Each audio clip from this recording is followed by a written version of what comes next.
Welcome to the second day of the South India PG CME on gynecologic oncology. Yesterday we had a very good response, and altogether registrations have crossed 1,000 by today, and we have registrations not only from the South Indian states, we have registrations from North India as well up to Jammu and Kashmir, as well as we have received quite a good number of registrations from Sri Lanka, Nepal, and UAE. So that is a really remarkable one. We feel really satisfied that our efforts have been reaching to many students and the doctors as well. And also very happy to know that there is a very good interest being generated in the field of gynecologic oncology. So with these few words, I would like to introduce our coordinators for today's session. We have Dr. Ajit. Dr. Ajit is the head of the Department of Obstetrics and Gynecology at Government Medical College, Kannur. And he is the past president of Kannur ONG Society and the vice president of KFOG and president-elect of KFOG. Congrats, Dr. Ajit. And past chairperson of the research committee of KFOG and joint secretary of KFOG in the past and assessor of CRMD in Kerala and a coordinator of confidential review of maternal near miss committee of KFOG as well. And he's a very good teacher, organizer, and a very good friend of mine. And we have Dr. Sati. Dr. Sati is additional professor in the ONG department, Government Medical College, Kottayam, and member of National Medical Council Nodal Center for Faculty Development, and the academic committee chairperson of KFOG, and the trainer and zonal coordinator of IMOCALS, and she has the areas of interest as high-risk obstetrics and gynecologic oncology.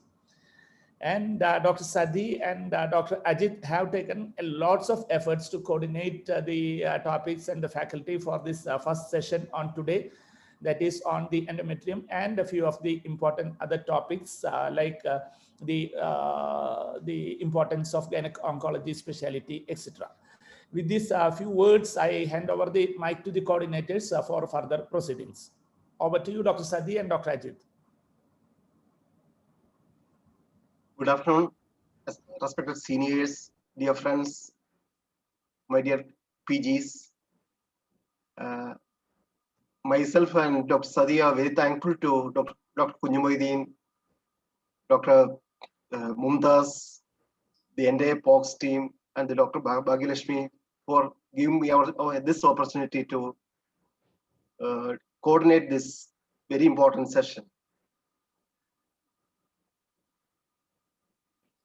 I'm very happy to introduce my friend, Dr. Santosh Kuriakos, Associate Professor, Gynec-Oncology, Department of OBG, Government Medical College, Calicut, to talk to you on career options in gynec-oncology. Dr. Santosh, please. I request all faculties and chairpersons to be very strict on the time. So time management we have to do. Or to Dr. Santosh. Ajit, you can stop sharing. Dr. Santosh, okay.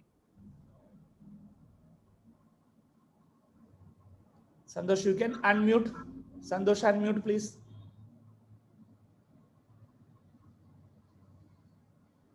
Santosh is unmute. Sir, can you see the screen? Yeah. No, slides not yet ready. Please share.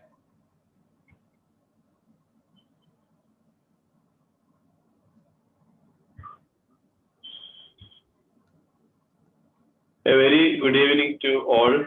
So, very happy to be part of this CME webinar where gynec-oncology is exclusively being covered for postgraduates.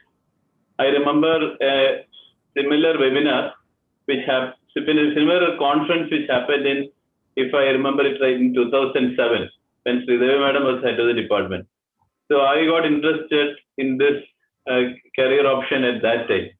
So hopefully a lot of postgraduates will be coming up to this field, taking up to this field in this coming years. So the question is, who is a gynec-oncologist? He should be, according to the ACOG definition, he or she should be a specialist in obstetrics and gynecology who is prepared, who is trained to provide consultation and comprehensive treatment of patients with gynecological cancer. And he should be working in an institution where all effective modalities of cancer care are available, like medical oncology, radiation oncology, preferably surgical oncology, as well as palliative care and other supportive departments. Why should there be such a specialty? So we all know now we are in the era of evidence-based medicine. Clinical and oncology outcomes of gynecological cancers are best with management under the hands of a trained gynec-oncologist. So this is the recommendation of the ACOG, ASCO, as well as NCCN. And various studies have proved this beyond the shadow of doubt. So now, what is the burden of gynecological cancers in India? That is the most commonest cancer affecting women in India. Cervical cancer is second commonest cancer. Ovarian cancer is increasing and is increasing at par with breast cancer, even though it is now ranked as 8th. If you take the number of cancer cases that are being operated in, for example, in OBG department in our institute, around 50% of cancer cases are still ovarian cancer.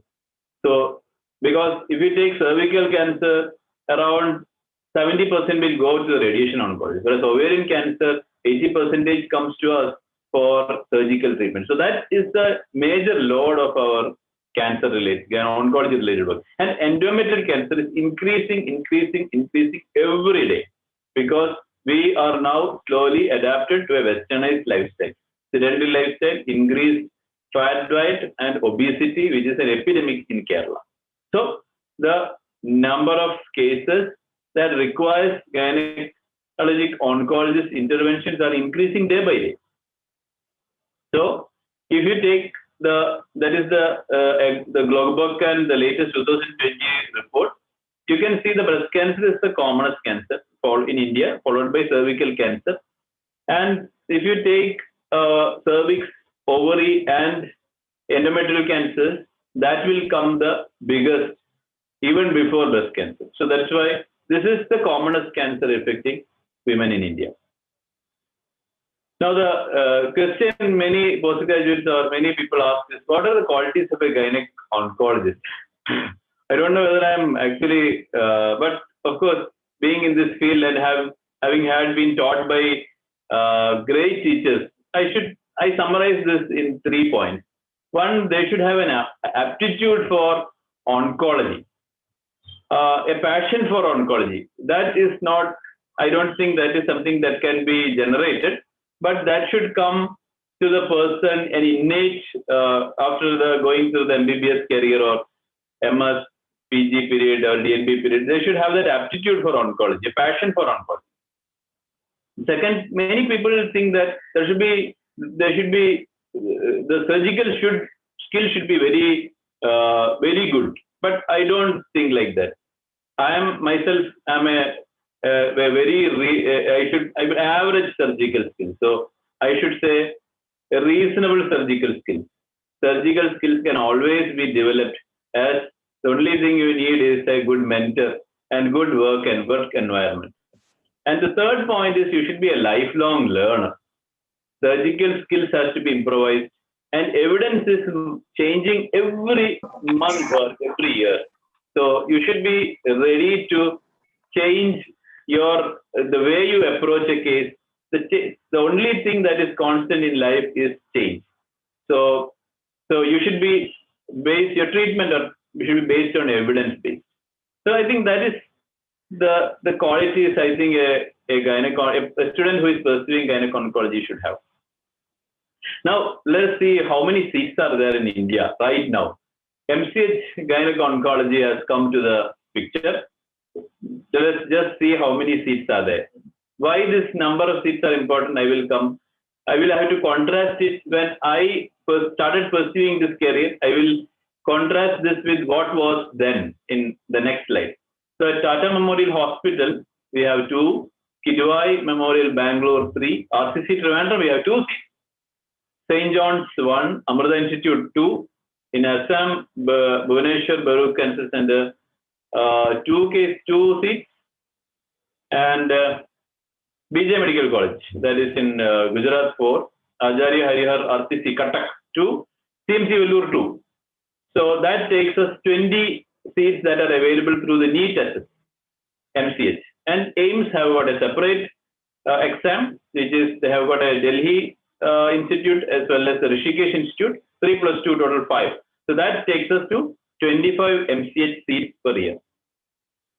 Now, fellowship courses are 2, National Board DNB, super specialty courses there, which are available in Delhi, Fortis Memorial, TMC Kolkata Memorial, Kolkata, Lakeshore Hospital 1, Rajiv Gandhi Cancer Institute 1, Sri Shankara Cancer Institute, Bangalore 1. And a lot of fellowships, EGOI fellowships have come in. EGOI is training people in this institute. Talacheri MCC, there's an institutional fellowship. Lakeshore, there is EGOI fellowship. JIPMER is also EGOI fellowship.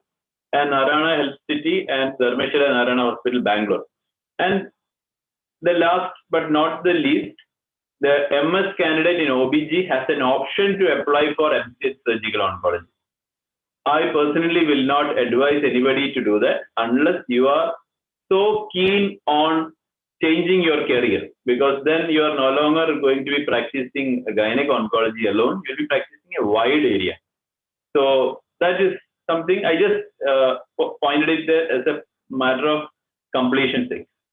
So if you take the number of courses, that number of seats that are available is 25 plus 7, that is 32 national available MCH equivalent DNB seats for gynec oncology alone, apart from the institutional fellowships or EGOI fellowships and surgical oncology, which again can be pursued. What is the training goal? So the student or an MCH trainee or DNB trainee should be able to perform all major gynae oncology procedures, radical hysterectomy, surgical procedures in ovarian cancers, para-aortic pelvic nodal dissection, diaphragm stripping. And he should be more than that, he should be a multidisciplinary team player. He should be able to lead the team, that's all. The patient has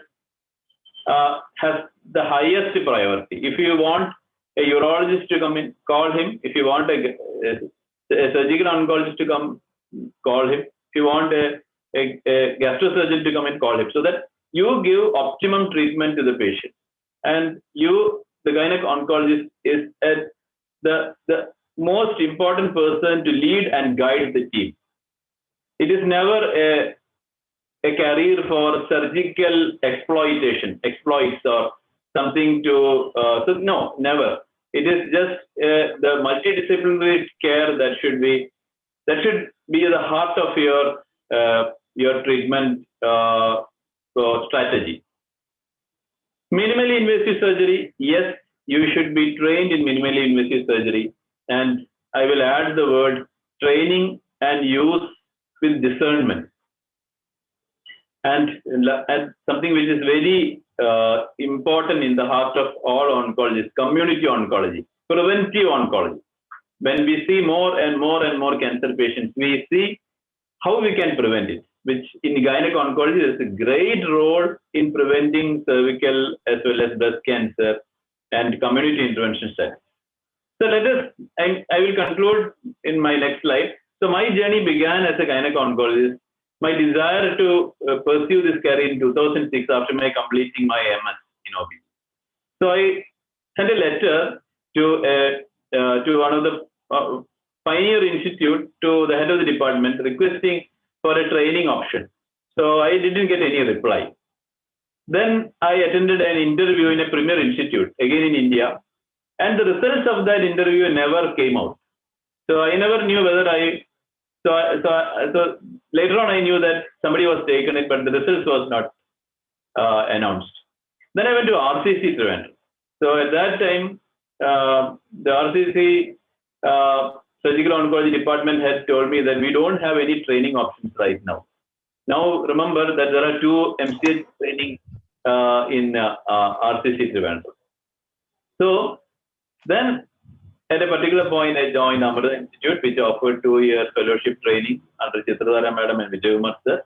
And then I did my 1 year of service at Malabar Cancer Center as a surgical oncology in the surgical oncology department. And in 2012, we started the first gynae oncology division and a government medical college set up in Kerala, in Kozhikode. So now we have performed more than 1,000 oncology procedures, including Minimally Invasive Surgery. And a lot of awards, people have actually accepted the work we are doing. So the FIGO International Gynae Oncology Fellowship was granted in 2015 when I visited the Vancouver, British Columbia Cancer Agency, and the USCC Fellowship. By that, I could go to the Memorial Sloan Kettering Cancer Center in New York. So, and a lot of research projects is being handled. One is the genetic profiling of the endometrium. It is going to close in a few months' time. And that is from the government of India. And then also a co-investigator that was also closed, the HPV-related gynecological cancer, which is the ICMR. So, I have pursued this career. I am happy, contented, and professionally satisfied. I should say that. So, gynecology, oncology is the most common cancer in women in India. So India requires a lot of gynecologists. They should come forward. There's a huge dearth of this specialty. And preventive oncology is a need of the hour. And gynecologist has a key role in training and information impartation and training the people, especially in the way things are happening right now. So I think I'm coming to the last slide. So always I thought we should not withhold good from those to whom it is due, and it is in your power to do it. So let's strive as a nation to prevent cancer, because gynae oncology, there is no gynae oncology without preventive strategies. So let us strive together to make this India cancer free. Thank you. Thank you, Dr. Santosh, for throwing some light on the path of how the journey, how to become a gynec-oncology after passing MS. Your experience sharing, like your journey also has been, sharing the information will be inspiring to our students, and hope your talk will inspire them to pursue this career. Actually, even this preventive oncology, even general gynecologists can also practice this preventive oncology. Says you have to teach us and lead us. Thank you, Dr. Santosh. Thank you. Thank you. I just wanted one small comment. Santosh, Jaipur Gynae Onco Fellowship is not under AGWI. It is institutional. Just want to make a correction. That's all. Okay, madam. Okay, madam. Okay, thank you. Thank you. Now, Uma Singh madam is attending another important meeting. She will be joining us soon. So we shall move on with the next lecture series. For that, I invite the chairpersons. Let me share the screen first.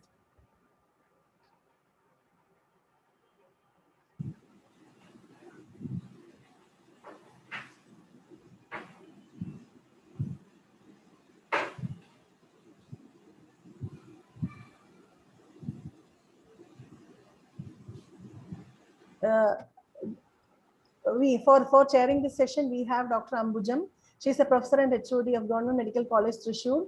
She is the current president of Kerala Federation of Obstetrics and Gynecology, and she is also the chairperson of the CRMD Kerala. Welcome you, madam, for this session. Next, we have Dr. Lysiama George, professor and HOD of the Department of OBG, Government Medical College, Kottayam. She is the organizing chairperson of AKCOG 2020, the last AKCOG we had pre-COVID.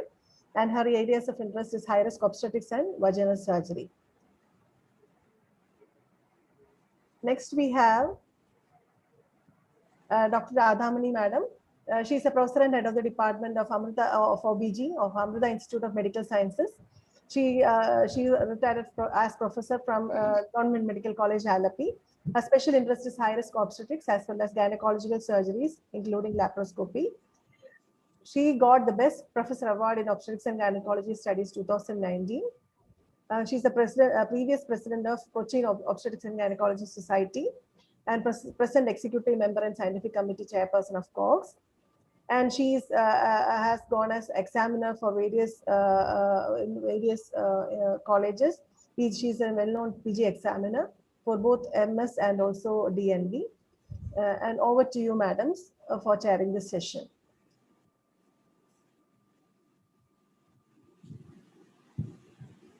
First, I invite Dr. Radhamani Madam to introduce the speaker, Dr. Mayapati.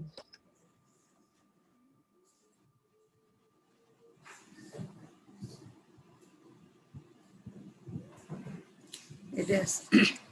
Good afternoon all. It is nice to introduce Dr. Mayapati, former professor and HOD, PG Department of Obstetrics and Gynecology, SCB Medical College, Cuttack, former project officer, SCB Medical College, Cuttack, responsible for implementation of JSY program in the Department of ONG, program in charge IG in OU, PGDMCH course 2018 and continuing, President Association of Obstetricians and Gynecologists Odisha, Scientific Chairperson 61st ASCOG Bhubaneswar in 2018, Organizing Secretary, National Coordinator of FOXIS and Initiative of the PG Training, Editor of AOGF Focus from 1999 to 2005, National Coordinator, Treasurer ASCOG Bhubaneswar, attended and presented several papers in conference at state, zonal and national level, authored chapters in several textbooks, publications in local, national, and international journals, as well as the organization posted several local and so on. Over to you, Mayapati Madam, for your talk.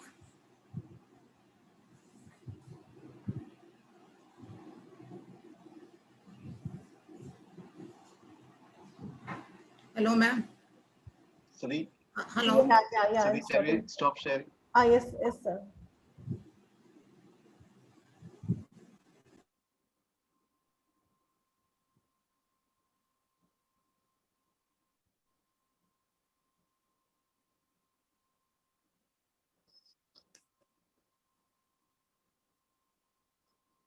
Dr. Mayapati is there.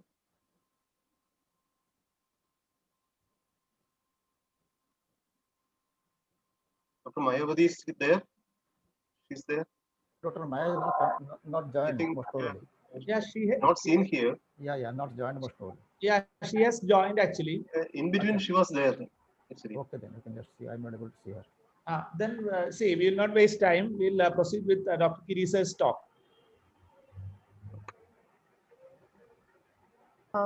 One second, I shall. Please introduce Giri sir. Ambujam Madam. Ambujam Madam will introduce. Ambujam Madam is there.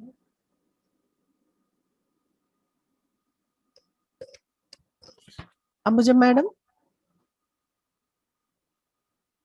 Or any one of the chairperson can introduce. Ambujam Madam is there. Madam is not audible.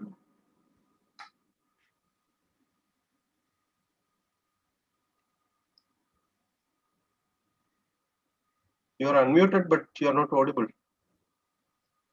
So is it to introduce Dr. Giri?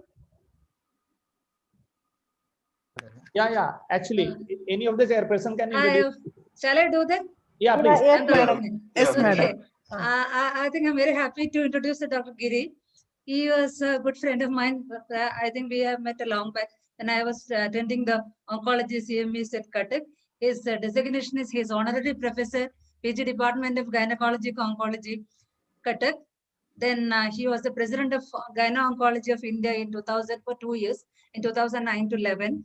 Then he is a peer reviewer of so many journals, including the Indian Journal of Surgical Oncology. Then he had delivered an oration, an ICOG oration at Thrissur, Subodh Mitra Memorial Oration at Kolkata.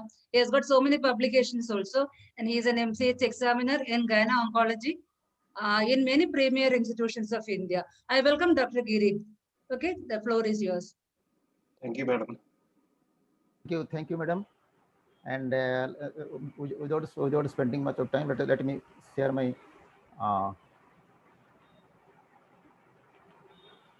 so now it is visible now. Yes, sir. We can see. You can Yes, start slideshow.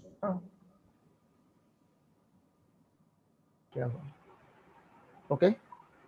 So Yes. I was given the task of asking and telling the students regarding surgery, risk stratifications, and adjuvant therapy in endometrial carcinoma. And before, I think the other speaker might have told about this staging, all these things. If not, also I have not included because of constraint of timing. So now I will just these are all cases of really their typical case of endometrial carcinoma. And I just like I like to go to my topic in proper, that is surgical staging is the mainstay of management of endometrial carcinoma. That is even if in the advanced stage also surgical staging or surgery is the treatment of choice.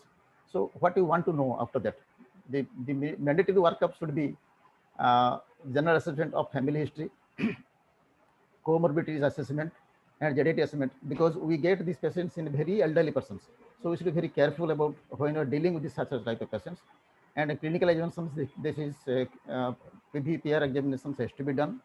And good transvaginal ultrasound or transrectal ultrasound is the key to the diagnosis, pre-operative diagnosis, and also staging the disease perioperatively. Then it's a good ultrasound which is required. And complete pathology assessment, that is mostly the type and grade of the lesion is most important before going for the surgical staging. So other workups are MRI to assess growth size, myoinvasions, cervical extensions, parametrial extensions, and nodal status.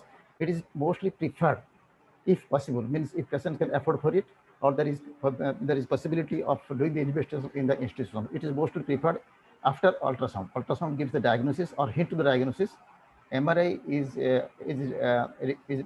resorted just to know the tumor size, the myoinvasion, all these things. And other imaging methods are regarding scanning of thoracic, abdominal, and pelvic scan, mostly by ultrasound or by CT scan. PET CT is not actually required now. It is mostly required in the advanced and recurrent diseases. Tumor marker, yes, CA125 has got role if the disease has spread beyond the uterus. Mostly we can have some sort of tumor markers, that is CA125. But there is no much of evidence to this. So coming to the surgical management, apparent stage 1 endometrial carcinoma, because clinically it is diagnosed to be stage 1 and is operable. So we are thinking that we can go for the surgical management can be done here. So pre-operative diagnosis, I already told that type of the lesion, grade of the tumor is important, and MRI finding is most important before resorting to the surgery. But if not possible, at least we can know about the type and grade of the tumor before going for surgery. The surgical procedure has to be by laparotomy or laparoscopy or robotic. So nowadays, minimal invasive surgery, mostly robotic, is now prepared if the institution can afford for it and patient can afford for it. But yes, all are equal. There is a short-term gain of MIS definitely, but finally the open or laparoscopy has got no difference much in long-term gain. But MIS is preferred in all stages, including high stage also, high risk patient also, but not in high stage disease. That means metastatic outside the uterus and cervix are relative contraindications for minimal invasive surgery. And one should keep in mind, there should not be intraperitoneal spillage. One should not go for mercillations, or there should not be uterine manipulations, there is spillage of tumor tissue inside the abdominal cavity.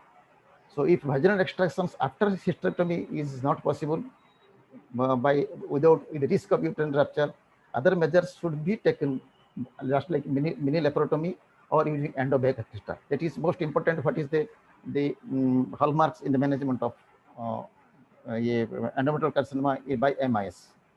But the procedure should, if you are going for laparotomy, the incision is mostly midline, but any incision can do depending upon the stage and grade of the tumor. If it is very grade 1 tumor limited to endometrium, one can go for the very fenestrate incisions or Maillard incisions. So peritoneal fluid should be collected if it is there, or else saline was putting this 100 and 200, 100 to 120 ml of normal saline can be put, and the fluid should be collected. So all the intra-abdominal organs should be inspected and palpated. And the procedure is type 1 hysterectomy with bilateral salpingo-oophorectomy to be done mostly, because adnexa are, even if they look normal, there is around 5 to 8% cases are found to be having metastasis to ovary. So, but ovary can be preserved in grade 1 endometrial carcinoma, less than 50% Maia invasions. But one should go for a salpingectomy in particular case. The patient is young, one can have preserved ovaries with some sort of riders on it. But it's not recommended in BRCA mutations and Lynch syndrome.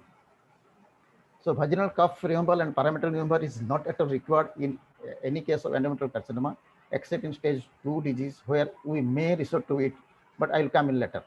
So after hysterectomy, person is there, uterus should be cut upon intraoperatively, and once we inspect about the tumor size, Maia invasions, tumor extension to cervix.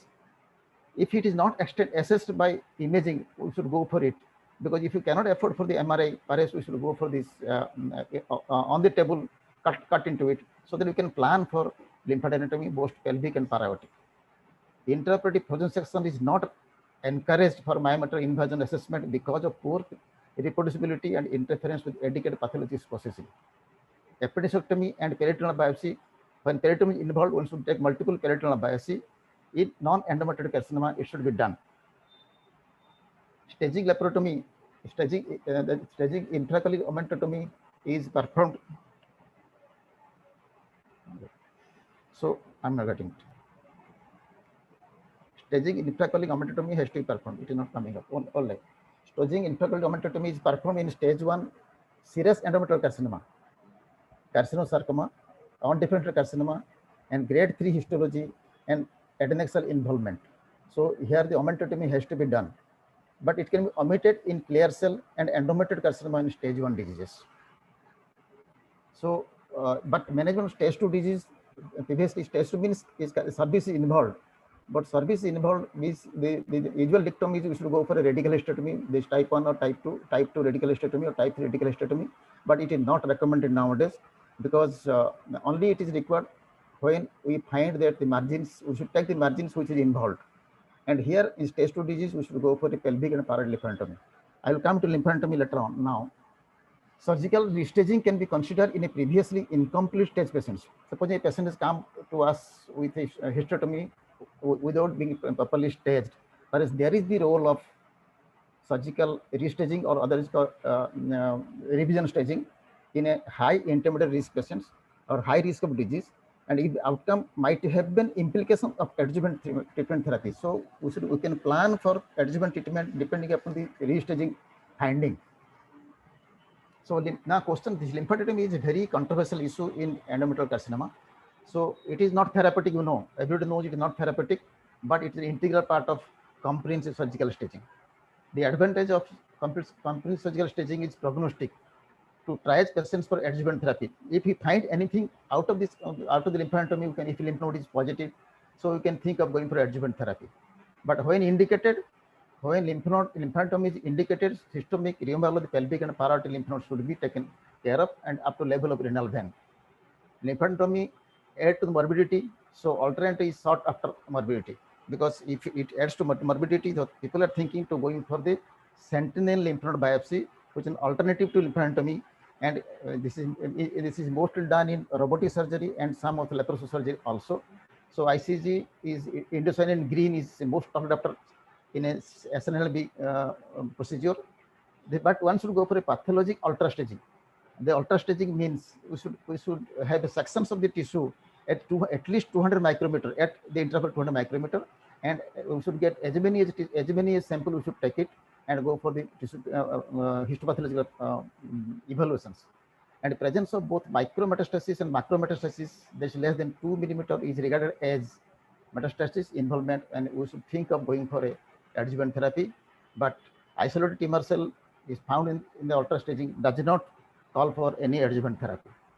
So lymphadenectomy required if the Maia invasion is more than 50%, FIGO grade 3, stage 2 diseases, and non-endometrial this is adenocarcinoma, endometrial carcinoma, and MMMT means carcinosarcoma, or evidence of extrauterine disease.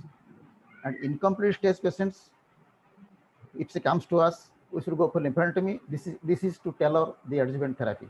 And lymphadenectomy not required if in grade 1, grade 2 disease, less than 50 myelin evasions, and tumor diameter less than 2 centimeters. So this is all this summary of lymphadenectomy. This is omitted in grade 1, grade 2 disease, less than 50 myelin evasions. But pelvic and paraortic, when lymphadenectomy is required, it is for pelvic and paraortic. There is no point of shortcutting or doing lymphadenectomy or lymph node sampling. We should do systematic lymphadenectomy if lymphadenectomy is indicated. So when the myelin evasion is more than 50%, if you go grade 3 tumor, when there is cervical extensions, evidence of extrauterine disease, non-endometrial adenocarcinoma, and endometrial carcinoma, or when pelvic node is found to be seen positive, or in the case of revision surgery, lymphadenectomy is required, that is pelvic and paraortic lymphadenectomy. So now management of clinical stage 3 and 4 diseases, again, we should go for the surgical staging and remove the enlarged lymph nodes. There is no need of lymphadenectomy because already it is a high stage disease, but we can go for a primary systemic therapy. In case of good response systemic therapy, delayed surgery can be done. Only enlarged lymph nodes should be removed. So then comes next stage is the risk stratifications and adjuvant therapy. So after the surgery, all patients are grouped under low risk, intermediate risk, high intermediate risk, and high risk. This is for the students. You should just know it. After surgery, it is now grouped under low risk, intermediate risk, high intermediate risk, high risk, and advanced and metastatic disease. So now coming to the low risk.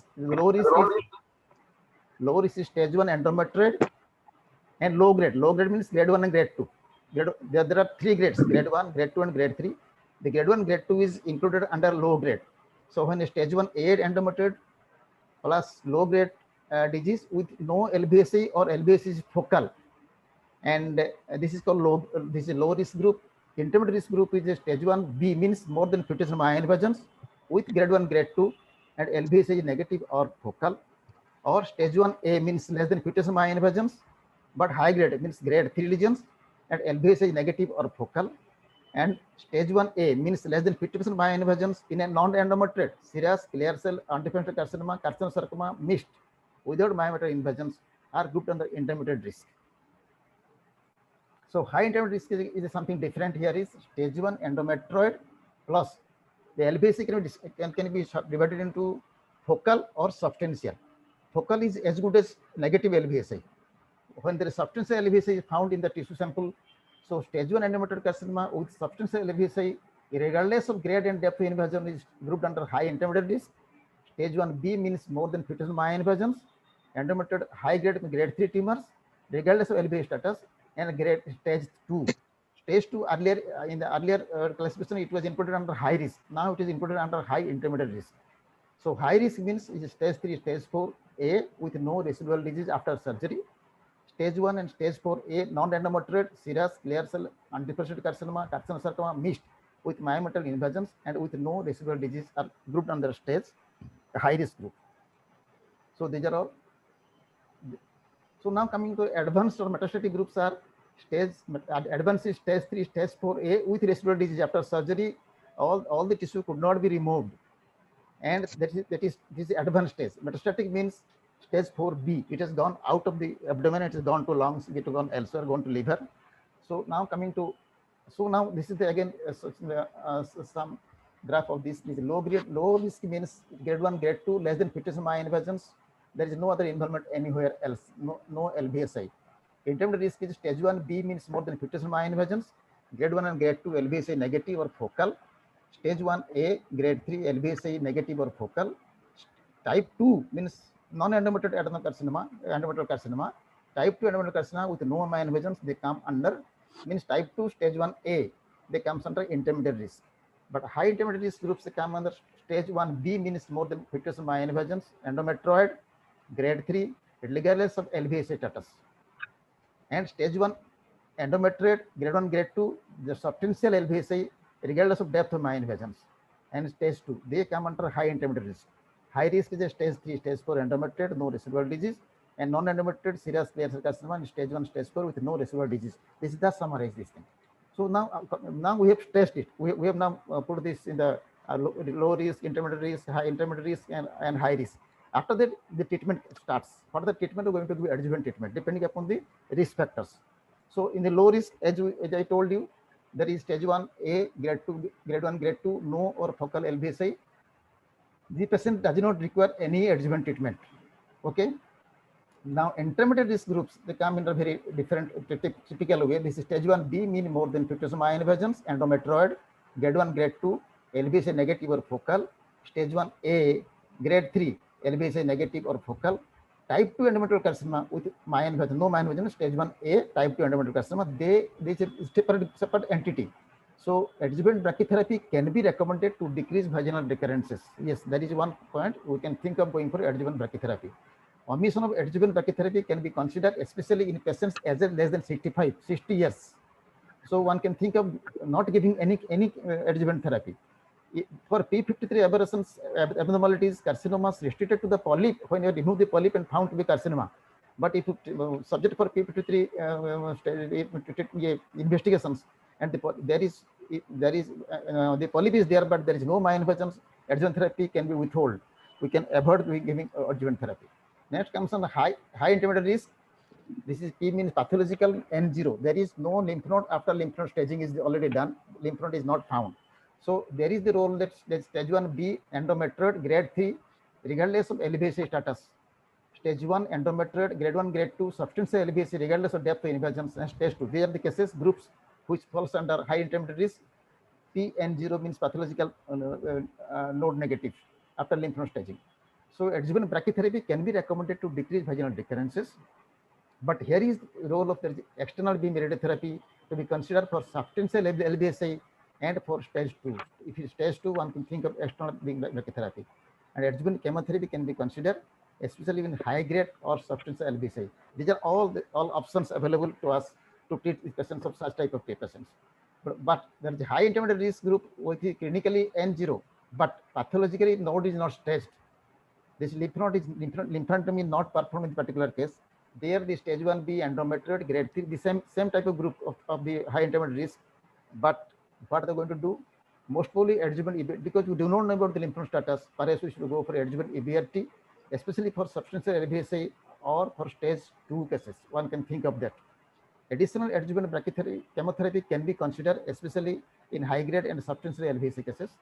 Adjuvant brachytherapy alone can be considered for high grade LVSI negative and for stage 2 grade 1 endometrioid carcinoma. Even if stage 2 means even if cervix is involved, but if it is there is low grade, so one can think of low grade means grade 1.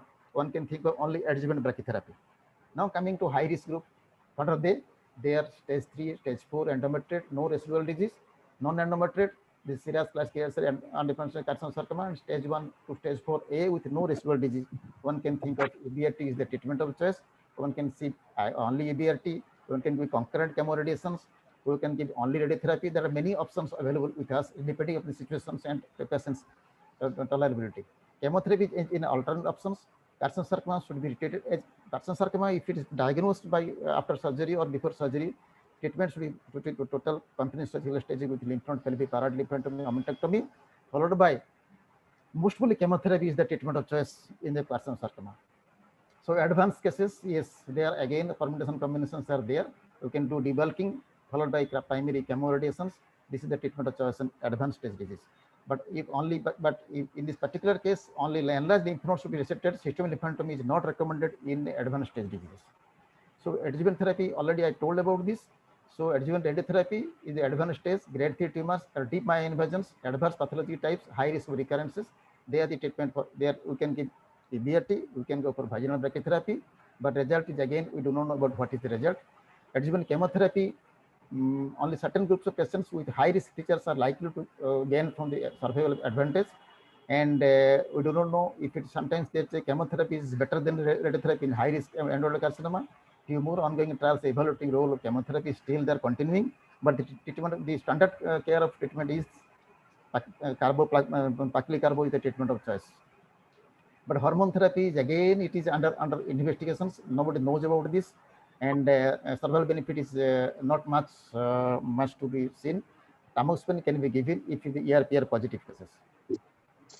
There is no new things are coming. This is molecular targeted therapy, the agency inhibitor, all these things are coming up, but this is again on trial basis. So then coming to how to do the post-treatment surveillance, patients should be seen every 3 to 4 months for first 3 years, every 6 months in the third year, third to fifth year, and annually thereafter. At each visit, complete physical examination, pelvic examination, and pap smear to be done. Ultrasonography, CA-125 measurement, CT scan, MRI may be done when considered appropriate. When there is a need, do not do always these things are not required. Finally, EC is a surgically staged disease. Low risk EC can be managed by oncologist, general gynecologist. Low risk means it is a stage 1, grade 1, grade 2 disease, less than fetal mammary invasions. Perhaps general gynecologist can do the justice. But one should be careful. If on the during laparotomy, if something comes out, node, etc., one think of going for lymphadenectomy. One should be a little bit well versed with lymphadenectomy. High risk and advanced EC preferably be managed by gyne-oncologist. Pre-treatment information of tissue diagnosis, primary tumor diameter, mammary invasion is requirement, prerequisite. Lymphadenectomy not therapeutic, prognostic, but prognostic. Recommended in if mammary invasion is more than 50%, grade 3 endometrioid, stage 2 extraperitoneal disease, and non-endometrial carcinoma. Risk stratifications after surgery. So it is required, so we can think for plan of adjuvant treatment. Adjuvant RT and CT improves progressive survival, but no overall survival. Adjuvant CT, no probable benefit. The clinical trial is going on. Adjuvant hormone therapy is tried, but not properly substantiated till now. Targeted therapy only consider with clinical trials. Thank you very much. For Start at 235 to 250. Hey, going by time, man. Good. Thank you. Veena, please mute yourself.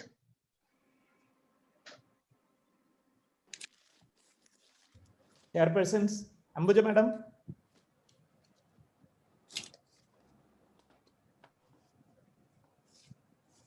Ambuja Madam, Radhamani Madam, DC Madam, any comment? Thank you, Sushil. You have elaborated all important points you elaborated. The thing is, when there is grade 3, when there is LVSA, when there is more than 50% myometric invasion, definitely radiotherapy is needed. When we do LV, when there is, if lymph nodes are also not removed, also we have to consider it as LVSI, and then we have to treat. And then if it is vaginal brachytherapy or external radiation, depends upon the stage of the disease. And they beautifully narrated the risk categorization, everything. And then whether it is low risk or intermediate risk or high risk, and everything is detailed. Thank you, Sushil, for your elaborate presentation. Thank you, madam.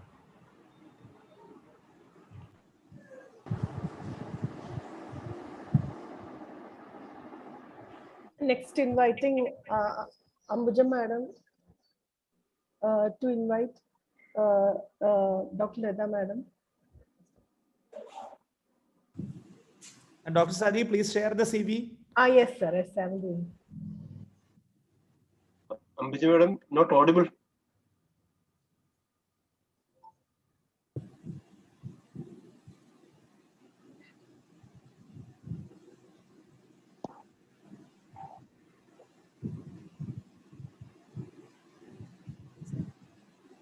I'm doing, sir.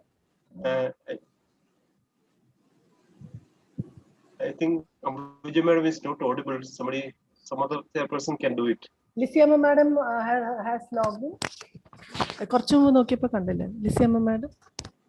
Lysiama Madam is there? Madam? Radhamani Madam is there. Yeah. Madam, I tell her. Dr. Leda, she is a professor and head of Obstetrics and Gynecology, Pondicherry, and Faculty of Medical Education, JIPMER.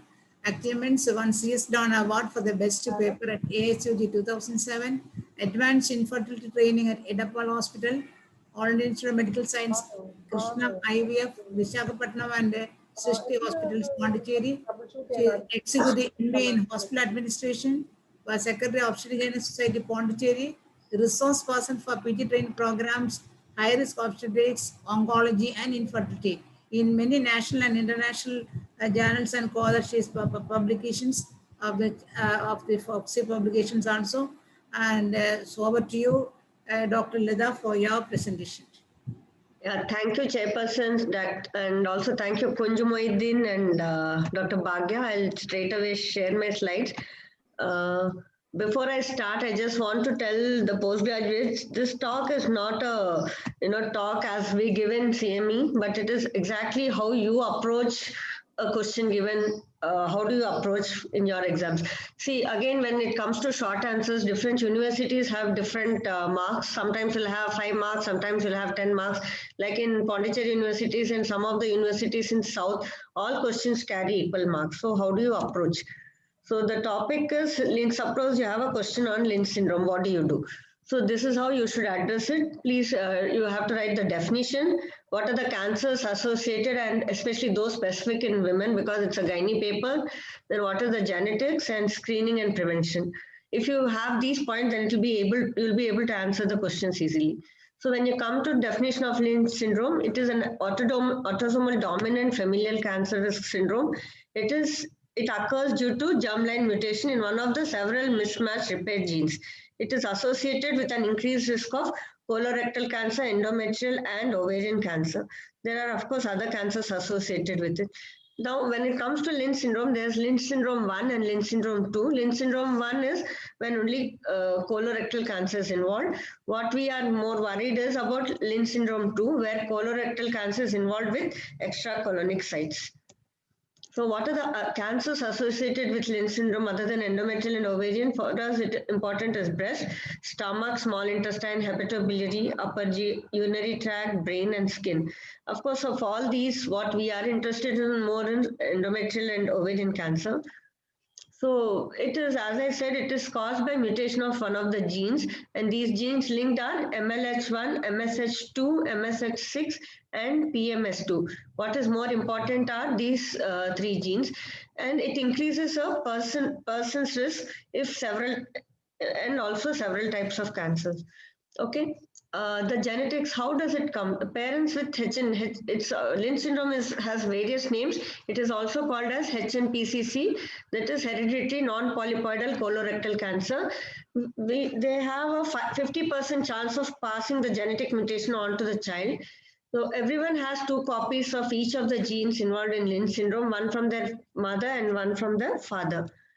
So who should be screened for Lynch syndrome?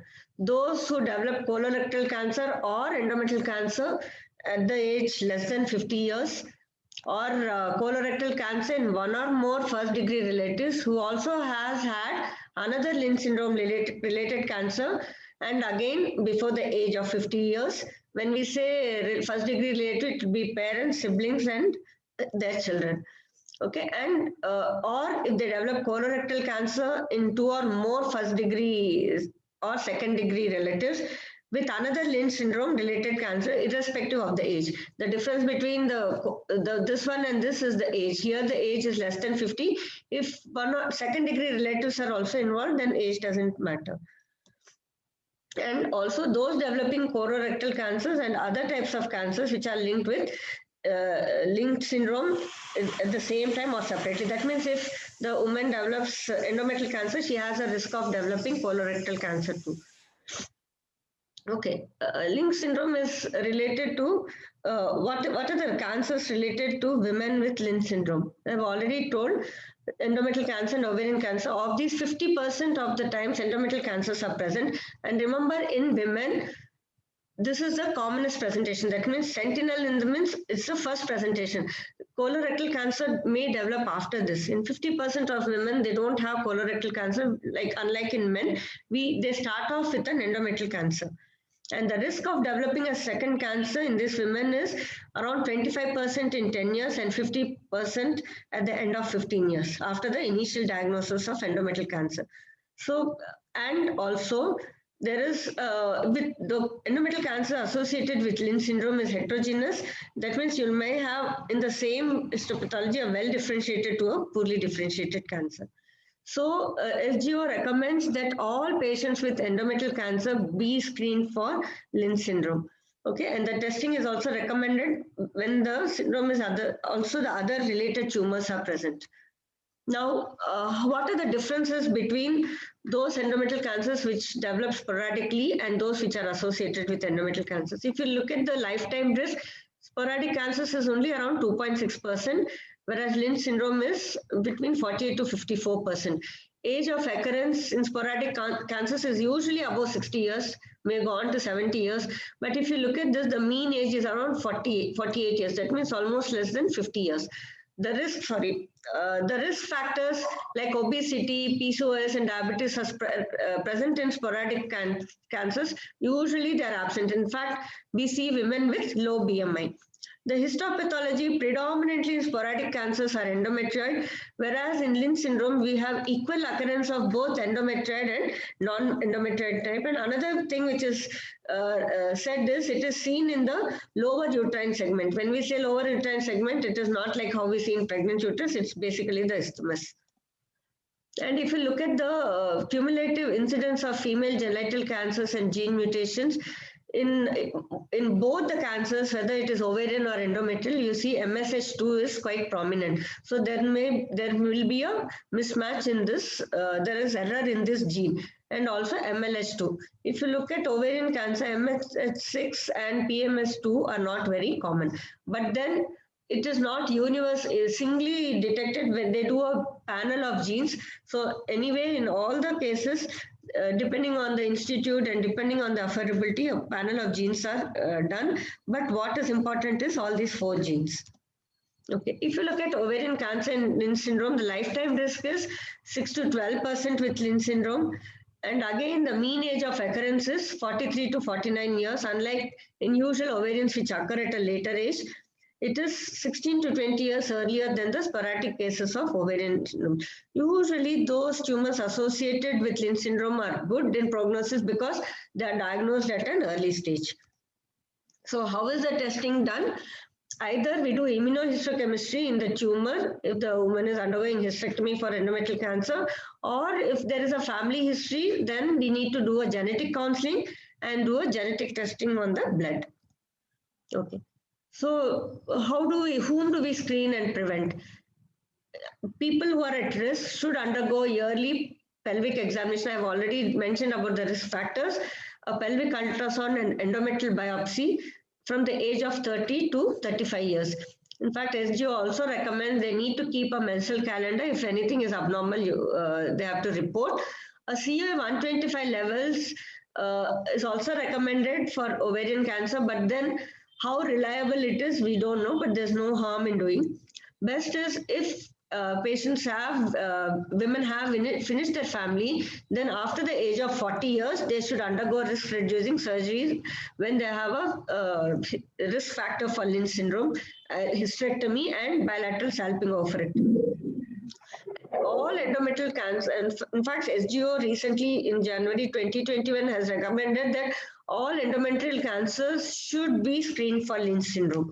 So it is a point for us to be noted. Hopefully we'll be start doing that. So treatment, it's not very different. Once cancers are detected, management is the same as those which are not associated with Lynch syndrome. So last word is how will you manage? What do we do in these patients? Lifestyle modification, preferably have food rich in vegetarian foods, fruits and whole grains, which can help to lower the risk. We should maintain the age, wait for that particular age. Addictions, of course, no alcohol, no smoking. And what is important is drugs. Some studies have shown aspirin given every day decreases the risk for at least 2 years, but then again, it is not really recommended, and not recommended, not many studies are there to prove whether to give or not to give. So this is how you answer a question when you get a question on Lynch syndrome. Usually it's not a long question, it is given as a short answer question. You can summarize, you can highlight the points in the end, saying that it is an autosomal dominant inherited disorder, and women with endometrial cancers are, sorry for the mistake, they are the sentinel cancers. They occur in a younger age group. Screening should be done depending on the family history, and risk-reducing surgery should be offered. Thank you. Thank you, Lita.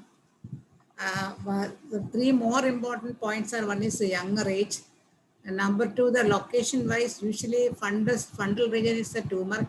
Here it is lower segment, so it may be mistaken as a cervical adenocarcinoma.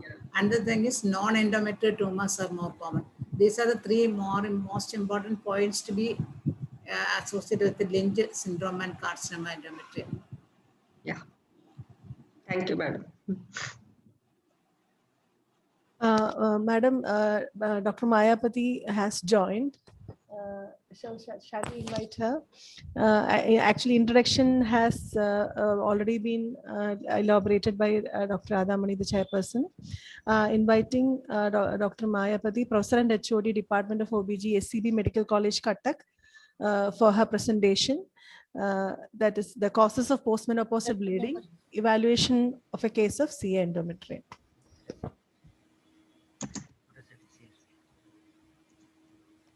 Am I audible? Yes, yes. Yeah. Okay, I'm just sharing my screen. New share, no?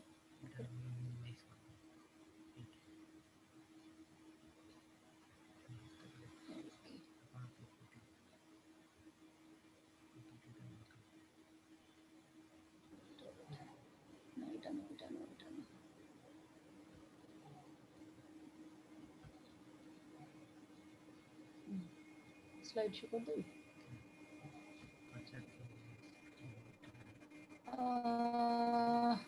So screen share is complete. Am I visible now? I mean, are the slides visible? Yes, madam. Yes, yes. Okay. So let me start by saying thank you to the organizers for roping me in for this and making me be involved in this webinar.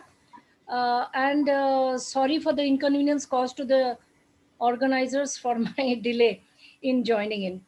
So this is a postgraduate question. It's usually a long question since most of the target audience here are postgraduates. So the causes of postmenopausal bleeding, it could be a short question, it could be an oral question. This is something all of us, all these postgraduates have to be well versed in. And of course, evaluation of the endometrial carcinoma, which forms one of the major groups for the causes of postmenopausal bleeding. So since this is a postgraduate program primarily, so we will just run through the roadmap for this session. At the end of this session, we should be able to define what postmenstrual bleeding is, list the causes and the risk factors for the same, list the differences between the types of endometrial cancer, and describe the different methods of evaluation of endometrial cancer and the advantages and disadvantages of these different methods. So the postmenopausal bleeding is defined classically as bleeding per vagina following established menopause, which all of you know is 12 months after the last menstrual cycle. Now, bleeding PV even after 6 months of cessation of menstrual cycle will warrant also proper evaluation. And if the menstruation is continuing beyond 55 years, it should also be given the same importance for evaluation as a case of post-menopausal bleeding. Incidence is somewhere in the range of 5 to 10%. And the incidence of bleeding correlates with the time since menopause. So the more the time elapsing after menopause, the less will be the likelihood of this bleeding occurring. So causes, that are a whole lot of causes, list of causes actually, covering 2 slides here. But the foremost, the 2 causes are actually the benign ones. The commonest causes are the senile vaginitis and the senile endometritis. But it is the next 2 causes of cervical and endometrial carcinoma which we are concerned about, because these are malignant conditions and if detected early are very amenable to treatment. So we must remember to put them at the top of the list. And of course, the other things like a decubitus ulcer, endometrial hyperplasia, any tumors like polyp, fibroids, cervical and endometrial polyps. We should not even forget STDs even at this age. Tubercular endometritis, which is common in our part of the world, AUB. And if she's on estrogen, then withdrawal following estrogen intake, a urethral caruncle, a forgotten IUCD. We do see sometimes patients who have taken an IUCD and forgotten, and which will cause bleeding. Carcinoma, rarer cancers like that of vagina, vulva, sarcoma of the uterus, and fallopian tube. A granulosa cell tumor of the ovary can also cause. and non-gynecological causes like patients on anticoagulant therapy. We should not forget this, and we should take a proper history, post-radiation, infection, and dietary and herbal supplements which sometimes have an estrogenic component. Now, all postmenopausal women with unexpected uterine bleeding should be evaluated for endometrial carcinoma, since this potentially lethal disease is the cause of bleeding in approximately 10% of patients. So the sort of a thumb rule is that all cases of postmenopausal bleeding to be treated as endometrial carcinoma unless proved otherwise. So we have to be very aggressive in our evaluation of a woman with postmenopausal bleeding. So what are the risk factors? Risk factors is a mean of 63, the range being 55 to 75. And if on estrogen therapy, the Caucasian females are more prone for endometrial carcinoma than the Asian ones. Prolonged and unopposed estrogen exposure, as in obesity, nulliparity, a patient with a history or woman with a history of PCOS, early menarche, late menopause. So her reproductive cycles, if they have lasted for a long time, and ovulatory infertility, and estrogen secreting ovarian tumor if she has a history of being treated with such a tumor. Diabetes mellitus and hypertension. These are also comorbidities which are risk factors for this disease. Hereditary as an HNPC, PCC.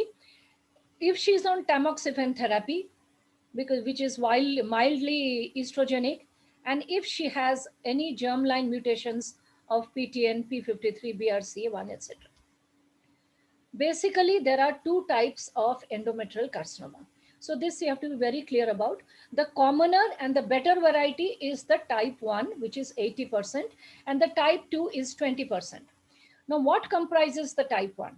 Grade 1 and grade 2 endometrioid, and the type 2 are the non-endometrioid and also grade 3 endometrioid. Now, grade 3 endometrioid being more risk, it is pushed towards the type 2. So who are the women who are more at risk? If you just categorize them, you will find that in type 1, they have all contrasting features, type 1 and type 2. If you see here, it is younger women, older, Caucasian, non-white, nullipara, multipara, obese, non-obese, estrogen dependent, non-estrogen dependent. So COC and other smoking is not protective. Here smoking is said to be protective. Other mutations here, but like PTN and KRAS, but in case of type 2, there is a predominance of the P53 mutation. This has a relatively better prognosis as compared to the type 2. Now, if you want to evaluate the endometrial carcinoma, so here is a case of postmenopausal bleeding, and we want to evaluate the endometrial carcinoma. So what will we do? First, let us look at the preventive or the screening aspect. So we don't have a screening program in place for the endometrial carcinoma. Routine screening for endometrial cancer is not recommended. It is only recommended in the high risk groups. Now, if you do a pap smear, it will show you only 25 to 50% of endometrial carcinomas. And other screening modalities which could pick up the endometrial cancers, like TVS and endometrial sampling, they are either minimally invasive or they are expensive and hence cannot be routinely used as a routine screening procedure. Now, if you do the clinical evaluation of a woman whom you are suspecting to have a endometrial carcinoma, history taking should be very age of more than 45 years, age of menopause. You have to take the history of the age of menopause and age of menarche. She could be nulliparous. There could be a history of infertility and PCOS. So these are all history which all your postgraduates must remember to take and mention in your ticket when you are evaluating a woman of postmenopausal bleeding. So the symptoms should be the number of episodes, whatever the postmenopausal bleeding, for what is the duration. So whether there is a preceding AUB, intermenstrual bleeding is there or not, polymenorrhea, menorrhagia, abnormal vaginal discharge, if there is a pain associated, if there is a history of postcoital bleeding. Past history of anovulatory cycles and early menarche, late menopause. Family history of breast cancer and colorectal cancers, HNPCC. Medical conditions of diabetes mellitus, hypertension, and obesity. and whether she is on any medications which are estrogen-like. Physical examination, the BMI because of the obesity, that's a risk factor. The blood pressure because hypertension is also a risk factor. Anemia because you will need to manage her and you have to correct her anemia. Breast examination, so a breast examination can exclude any associated or any primary lesions in the breast. Lymph nodes or even secondary lesions in the breast. Lymph nodes, inguinal and supraclavicular, to exclude other malignancies. Abdominal examination, uterine enlargement indicates pyometra, which is usually occurs in 22, its cause is in 22% of cases is malignant. Most of the time it's idiopathic, and sometimes it is following radiotherapy because of the stenosis of the os. Ascites, hepatic enlargement. Look at all these things, because basically you are trying to exclude any other causes or any other carcinoma present anywhere else in the body. A per speculum examination, if you are lucky, patient will be bleeding at that time, so you can note or you can locate the bleeding. You can take a pap smear if there is no bleeding. Look for local lesions like any polyp, growth, ulcer, cervicitis, purulent discharge. Atrophic vaginitis, you can see that the vagina is thin, it is friable, and there could be a prolapse also with the decubitus ulcer, which would actually be causing the postmenopausal bleeding, and a forgotten pessary. So these are the things which you can detect in your speculum examination.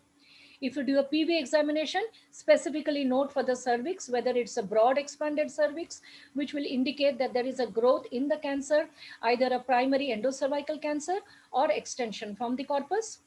Now the uterus can be of maybe of normal size, or it can be also enlarged depending on the extent of the disease.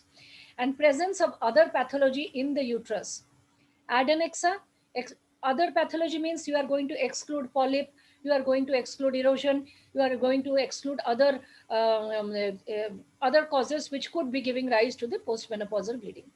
Adenexa, extrauterine metastasis, look for ovarian neoplasm, ovarian tumors. So those are the adenexa. You have to be very thorough in your PV examination. PR gives you some valuable information. It can tell you whether there are nodules in the pouch of Douglas, whether there is a rectal pathology, whether the rectal mucosa is free. Assessment of the parametrium. So you can assess the parametrium quite well in the rectal examination, and not sometimes not so well in the PV examination. So whether it has extended beyond the cervix, there is a posterior spread, if there is a rectal involvement, and assessment of the cervical size in an endophytic cervical growth. Now, what are the investigations you would like to do now? So we have done a history taking, we have done a proper clinical examination. Now, what investigations you would like to do? Pap smear is very helpful in the case to exclude cervical, either a pre-invasive or invasive cervical cancer. But for endometrial cancer, it is not so either specific or sensitive. 25 to 50% is its sensitivity. A transvaginal sonography, will be coming to that later. You can do a sonosalpingography, hysteroscopy, and endometrial sampling or biopsy. Now, TVS is one of the gold standards for the evaluation of endometrial cancer. It should be done as a first-line measure. If you have a thickness in a postmenopausal women of more than 4 millimeter endometrial thickness, then this has a 90% sensitivity and a 50% specificity for the diagnosis of endometrial cancer. So this is a very quick and effective and easy method to know whether she is having an endometrial cancer. You can also, side by side, you can know whether there is an endometrial polyp, whether there is associated pyometra, and these can be treated simultaneously. If the endometrial thickness is more than 4 millimeter, and also there is a definite endometrial growth, then you know that you will have to confirm by doing a curettage and sending the material for biopsy, histopathological study. You can also know the size and the shape of the uterus, the homogeneity of the endometrium, whether it is fragmented, whether it is heterogeneous, all those things you can know from the transvaginal sonography. Ovarian mass, of course, can be detected, and on color Doppler, a low RI will be suggestive of endometrial cancer. So here we can see that there is a, we can do the endometrial, measure the thickness of the endometrial growth, and this will give you in millimeter what the thickness is, whether less than 4 or more than 4. Now, sonosalpingography, though not routinely done, it gives sometimes very valuable information because it shows you the entire interior of the uterine cavity. Any space occupying lesion like a projecting submucous fibroid or a hanging polyp can be very well demonstrated by the sonosalpingography. It allows differentiation of intracavitary, endometrial, and submucosal abnormalities without the use of any ionizing radiation or contrast agents. So without doing a histography, you will be able to know this. Transtubal dissemination of, it is said that one of the flip side to this is that if there is a carcinoma and you're doing a sonosalpingography, some of the cancer cells may pass via the tubal lumen onto the peritoneal cavity and ovary and maybe lodge there and give cancer. But the viability of these cells is unknown and very unlikely that if they are dislodged from the endometrial cavity, they will cause cancer elsewhere. Hysteroscopy is also very useful, especially if you have done an ultrasound and you find that there is a polyp or there is a thickened endometrium. So you can remove the polyp in that setting, take a directed biopsy, and it is also useful when the DNC, if you have done prior to this, if you have not found any cancer, but there is a high index of suspicion. She is having irregular postmenopausal bleeding, she is obese, she is hypertensive, she is diabetic, but your DNC is telling you that she does not have cancer. In that case, do your hysteroscopy, look at the entire cavity and take a directed biopsy and send it for histopathological study. Endometrial sampling, very useful because it is an OPD procedure, very, very minimally invasive. So it can be done with a Pipel curette or with a Vibra aspirator. The only disadvantage is that sometimes you get very little tissue, which is not enough for the histopathological examination. But it has a high sensitivity and specificity and is of great use because it does not require anesthesia or any cervical dilatation. So it is indicated in postmenopausal bleeding, obviously. Postmenopausal women on estrogen therapy also, it can be used as to monitor those women. In HNPCC syndrome, in perimenopausal women with risk factors like chronic anevolution, obesity, metabolic syndrome, etc. Now, women with a high index of suspicion, if the result is negative or the tissue is inadequate, it is better to do a DNC. DNC should be performed when there is recurrent bleeding with endometrial sampling negative, recurrent bleeding with endometrial thickness less than 5 millimeter. So your TVS is telling you that probably this is not an endometrial carcinoma, but you have a high index of suspicion because of her clinical presentation of recurrent bleeding and with associated comorbidities and associated risk factors, then be sure to go ahead and do a DNC. And of course, if your biopsy report says that it's a complex atypical, if your sampling says it's a complex atypical hyperplasia. So here, you can do a fractional curettage where you do first take I think the postgraduates, you have to know the procedure very properly because it's often asked to you. The endocervical sample is to be first taken before dilatation. Please remember, do not dilate the cervix. Take the endocervical sample. Then you take an endometrial curettage from the isthmus area. Then all walls of the uterus, you can take the anterior, posterior and the two lateral walls separately and put them separately as samples to be examined separately. Now, all samples have to be sent separately because your histopathological report will tell you exactly from which area they are finding the cancer tissue. This procedure is known as fractional curettage, and this is often asked to you in your exam. Now, the material which you get in endometrial carcinoma, you can have a clinical suspicion by looking at the material. It is profuse and cheesy. It is dark color, and you don't have that typical grating sensation because there is so much of material there. In normal, if you are doing for, let us say, infertility for some other procedure, you can get a grating once you have scraped the endometrium from the surface of the uterus. But here there is so much of material here, profuse, cheesy, that grating sensation is difficult to get. Now, if pus drains during DNC, that means she is having a pyometria, then just allow the pus to drain. Do not do a curettage and defer it to a later date so you can do it again when her pus is all drained out. Even in spite of DNC, the endometrial pathology will be missed in 10% of cases because maybe the material from where you took, the cancer would actually be present, the growth would actually be present somewhere else and you have missed it. It is possible in 10% of cases.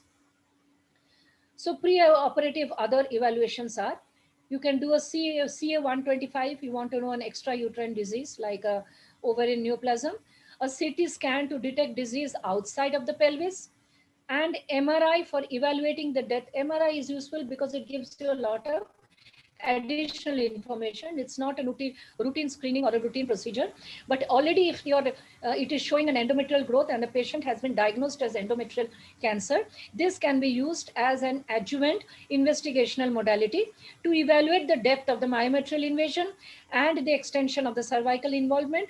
It helps in differentiating the cervical extension of the endometrial cancer from a primary cervical endocarcinoma. This is important. Superior to the CT scan in detecting myometrial involvement and nodal enlargement. It will tell you whether it is less than 50%, more than 50%. It will help you in staging the disease. PET and CT is not recommended as routine, but for staging it can be used and it gives you very good information. But because of the prohibitory cost effect and it's not being available routinely, this is not used in routine. So I come to my last slide, which are the key points. Endometrial cancer evaluation involves excluding all other causes of postmenopausal bleeding. We must understand that we have to exclude. I gave you a list of, I think, 2 slides full, almost 18 or 19 causes of postmenopausal bleeding. So unless you exclude all of them, you will not be able to stamp this case as one of endometrial carcinoma. And to exclude, you will have to take a good history. You have to take a good clinical examination, your PSPV and a PR, and of course, supplement it with all the investigational modalities. By combining all these 3, almost you will be able to pinpoint that this cause of postmenopausal bleeding is endometrial cancer and not the other causes. Now, TVS remains the first line evaluation tool for all of us. This is the first line evaluation tool in the diagnosis, but confirmation, as we all know in almost all cancers, is by histopathological study. Thank you so much. Thank you, Dr. Maya. Am I audible now? Yes, madam. Okay, thank you. That was a comprehensive presentation on systematic evaluation of postmenopausal bleeding. And though we know that only around 25% of cases of postmenopausal bleeding are due to carcinoma, endometrium, and endometrial hyperplasia, it is very important. She has rightly told that all cases of postmenopausal bleeding should be considered as having carcinoma, endometrium, unless otherwise proved. So that is the importance or a high index of suspicion that the patient should be evaluated in a very systematic manner. Thank you so much, Dr. Maya. And also the transvaginal sonography. And we should not be happy with an atrophic endometrium, as atrophic endometrium can also give rise to highly malignant cancers. So thank you so much. And we are going to the next talk. And that is by Dr. Pushpalata. And it's my pleasure to introduce Dr. Pushpalata. She's additional professor and head of the Department of Obstetrics and Gynecology at Bhopal. She's an ASCO member since 2009. She did her training in gynae oncology at Bangalore. And she's also a senior research associate at New Delhi during the year 2008 to 2011. And she has got diploma in clinical research. Over to you, Dr. Pushpalata, for your presentation. Thanks a lot for the kind introduction. So let me share my screen.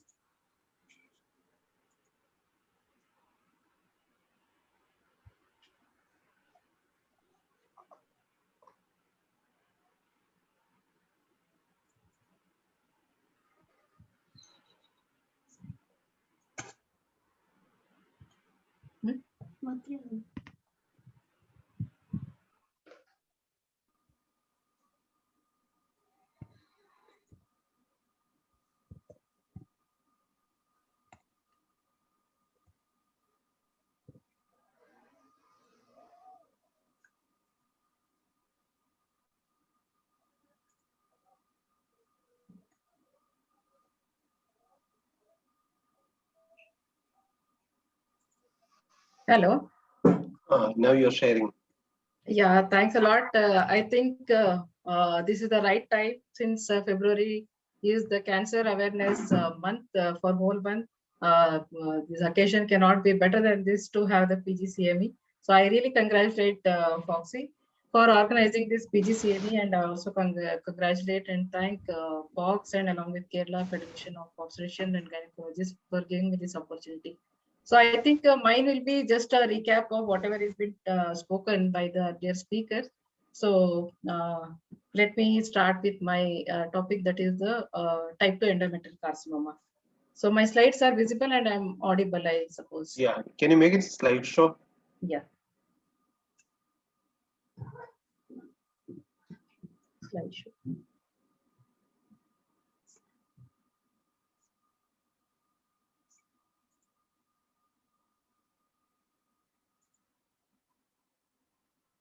But no problem, we can see it.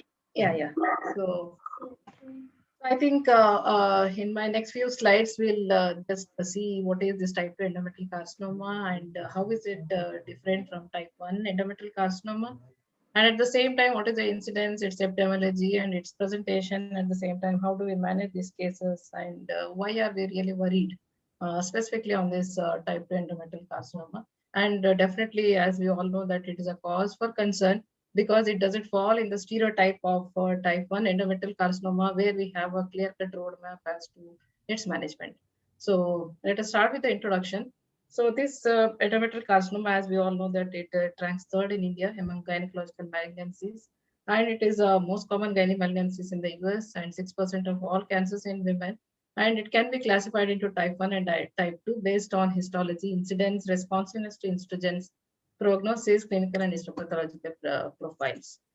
So in 1983 itself, the gentleman Bookman had divided endometrial carcinoma into two types, that is type 1, which is estrogen dependent, and it typically occurred during the perimenopausal age group, and it had a favorable prognosis. Whereas estrogen type 2 malignancy, the incidence which we found in the more aged advanced age group, and also it came with poor prognosis. And coming to the histology with type 1, so I think it is just a repetition. Tumors of endometrial type 1 is they comprise of grade 1 and grade 2, and it comprises of 80% of endometrial carcinomas, whereas, and it also type 1 as it comes with a favorable prognosis. They are estrogen responsive and may be preceded by intraepithelial neoplasm, that is the endometrial hyperplasia with complex endometrial hyperplasia with atypia. Whereas type 2, they comprise of grade 3 endometrioid tumors as well as non-endometrioid histology, namely the serous, clear cell mucinous, squamous, transitional cell, mucinephric, and undifferentiated tumors. They often are of high grade and have poor prognosis because they present at very advanced stage, and they have high incidence of recurrence, and the disease-free survival, and the recurrence rate is too high. And in type 2 mainly, the precursor lesion is rarely identified, that really puts us in a phase.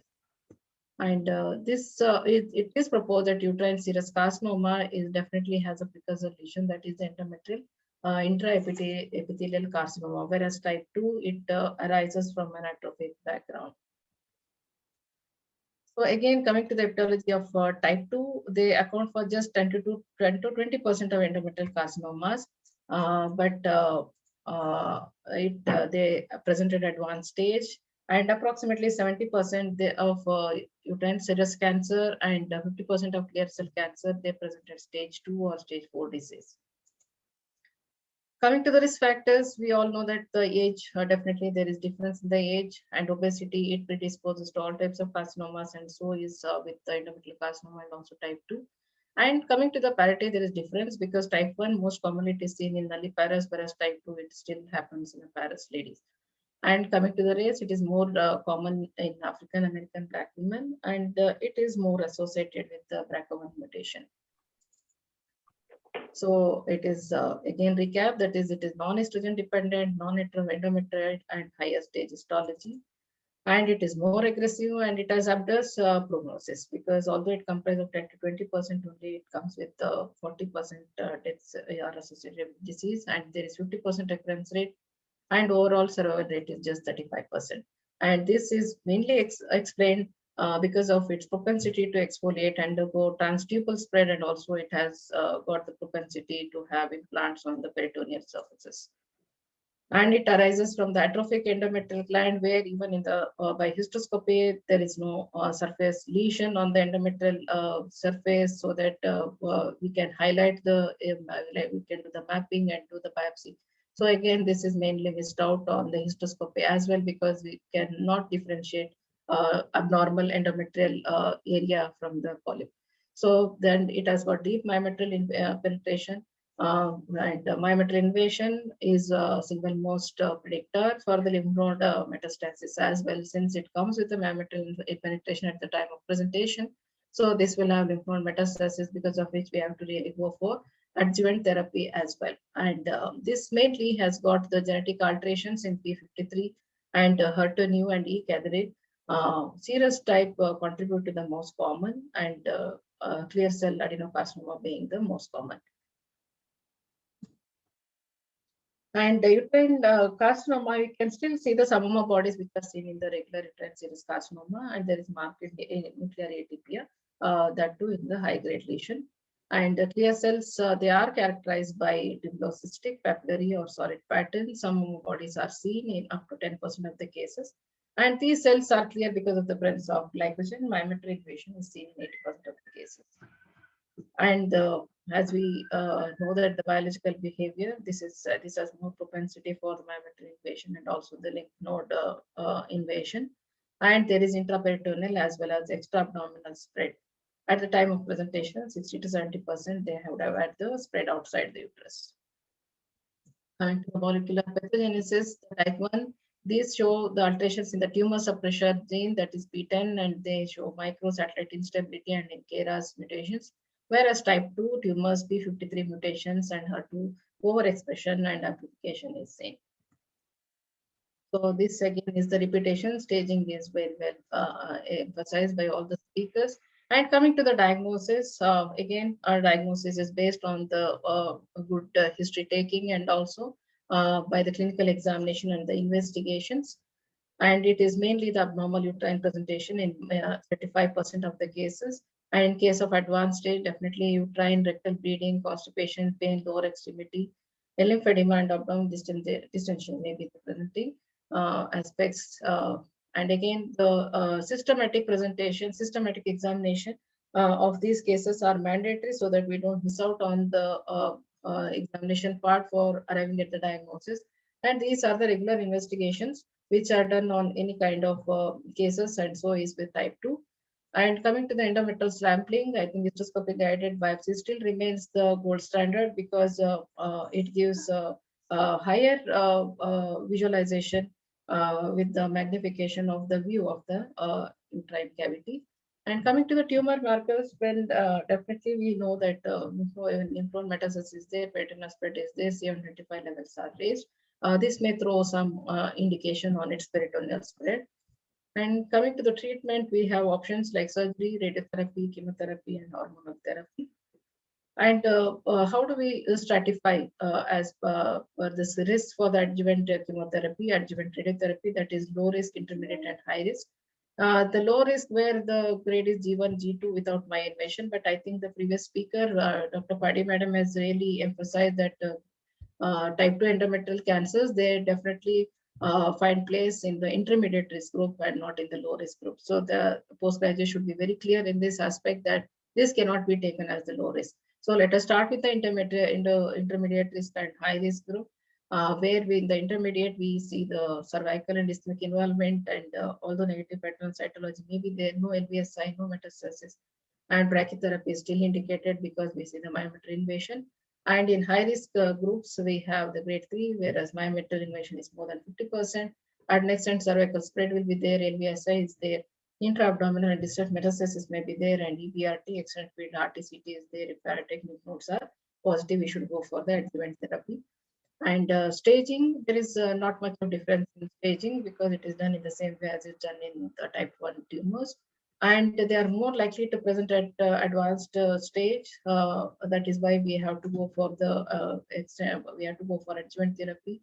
And the strongest predictor of overall survival, again, being the residual disease. So we have to categorize the patients whether the primary surgery definitely brings relief in case the extraperitoneal spread is there, or we have to go for the adjuvant therapy and then go for the surgery and then the completion of the adjuvant therapy. The thing is, we have to really bring all the treatment modalities into the fold so that the best possible treatment can be offered to the patient. Surgery, again, the main modality, the treatment in all the carcinoma endometrium, we know the vertical incision, pattern cytology, explosion of all peritoneal surfaces, with biopsy of any kind of suspicious lesions, DH, BSU, momentectomy, as we all know that even the micro metastasis, because by gross visualization of the momentum, it is very easy to miss out on the micro metastasis. So definitely when there is a clear cell carcinoma and other kind of type 2, we should go for the momentectomy to do the proper staging. And pelvic parietic lymph nodes, as is very well emphasized by Dr. Giri sir. So it should not be just the sampling, it should be a proper systematic dissection of all the lymph nodes, including pelvic and parietic lymph nodes. So coming to adjuvant therapy, women with high-risk endometrial cancer, since they have very relatively poor prognosis, hysterectomy alone will not suffice. So we have to go for the adjuvant treatment. Although the benefit of surgery therapy following surgery and overall survival is suspicious, but it's unclear, but still I think it is better in type 2 endometrial carcinomas. There are some studies which have seen how much benefit it can be brought to the patients. So definitely the five-year relapse-free survival and also for the overall survival, disease-free survival time. So adjuvant radiotherapy with or without chemotherapy really brings a significant improvement in these patients in terms of the survival.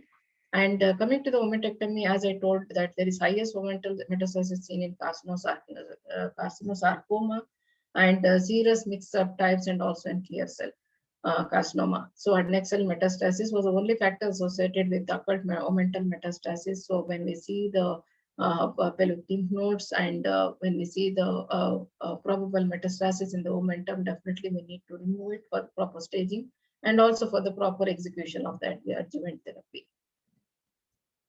Lymph node assessment, CT MRI, although it can throw some light on the involvement, but still nothing can match up the histological confirmation. So indications are suspicious aortic or common iliac lymph nodes and grossly positive adnexia, grossly positive pelvic lymph nodes, high-grade tumor showing full thickness myometrial invasion, and type 2 endometrial carcinoma definitely call for lymph node dissection. So coming to the prognosis, we all know that it has poor prognosis compared to type 1 and type 5-year survival rates are poor compared to the endometrioid carcinoma. So this is just a tabular column where we see the presentation of these tumors. Where you can see that stage 1 in type 1, they present at 73%, and stage 2, they present in 11% of the cases, they present at stage 2. Whereas the other side, the presentation is not so easy in the earlier stages. At the same time, survival also is not that good compared to the endometrioid carcinoma. And how do we do the post-treatment surveillance? Again, we all know that the residual disease being the most good predictor of its recurrence. So having done our job well, but still we have to keep them under the surveillance for its spread to the distant organs like lungs or bones. So they fall into the same follow-up regimen as we do it in the endometrial carcinoma. So since the recurrence pattern of serous endometrial cancer is similar to epithelial ovarian cancer, and it has to be done with a stringent aspect. And this brings me to the end of the presentation. My take-home message to all the postgraduates is that, so please keep the possibility of this type 2 endometrial cancer, even if the endometrial thickness is less than 5 millimeter in the postmenopausal age group. At the same time, please take the proper biopsy to prove that if they're not there, go for a higher investigative modality like imaging studies like MRI to see for the myometrial invasion, and do proper preoperative evaluation, and then subject the patient for the definitive treatment so that we can offer the best possible care for the patient. So in the future prospects, it lies in adequate molecular characterization of these tumors to identify new biological prognostic variables and to discover novel molecular targeted therapies for individual patients. So I think with this, I come to the end of my presentation, and I again thank the organizers for giving me this opportunity. So any queries, I will be taking up if it is posted on the chat box. Thanks a lot.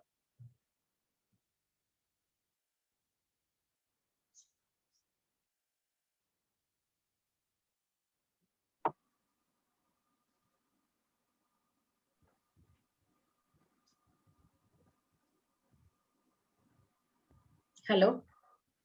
Thank you, madam. Thank you for the elaborate talk on the type 2 CA endometrium. Over to chairpersons to add any. Ambujam madam, Radhamani madam. Lissima madam, I think she's not able to, has some audio issues. That is why she is not. Actually, Pushpalata has elaborated everything. Actually, type 2, about the type 2 endometrial cancer, all the risk factors, everything she detailed. So nothing more to add, actually, I think. Thanks a lot, madam. I think I can still see some postgraduates. Yes. Delna, Sebastian, I think they are okay. So if any question are there, if time permits, then I can take, or else you can put it on the chat box, please. It is really fortunate that these highly malignant endometrial cancers are less frequently seen, because mostly it is an endometrioid adenocarcinoma. Yes, yes.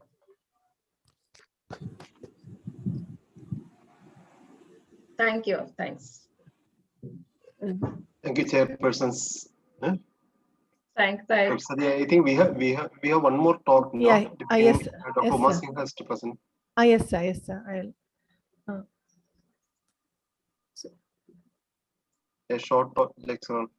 Yes, yes, sir. Yes, sir. Share it.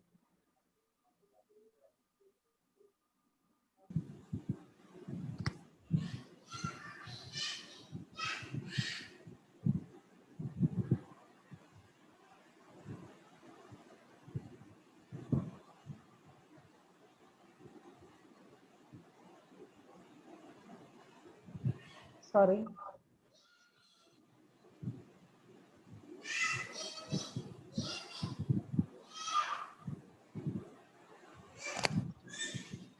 So we have got one more talk by Dr. Umar Singh.